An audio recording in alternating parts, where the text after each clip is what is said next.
غنشارك معكم قيله ديال السوسيط بالفلفله الوان. كاين اللي كيجيب السوسيط ما كيعرفش ما عندوش بزاف ديال الطرق، يعني ملي كتبغي تفنن فيه كيطيب عادي. انا كنعملو بهذه الطريقه كيجي مزيان. شوفوا المقيله كنعملو على نار هادئه، كنعملو شويه زيت المائده غير شويه لان ديجا هو مزيت، وغنضيفو السوسيط ديالنا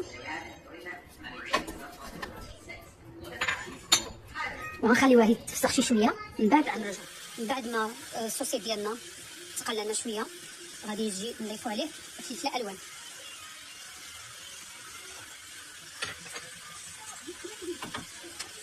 من بعد ما وضعنا فلفله الوان غنزيدو واحد المعلقه صغيره ديال الربيع قزبر معدنوس، كنزيدو قليل من الهريسه، كنضيفو قليل من معجون الثومه. اخير كنضيفو بهارات مشكله لان السوسيط ديجا كيجي مشرمل، غنضيفو غير قليل من البهارات المشكله اختياريه.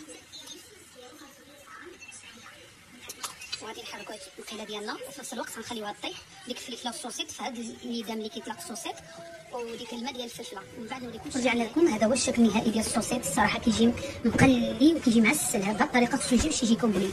هانتوما البنات،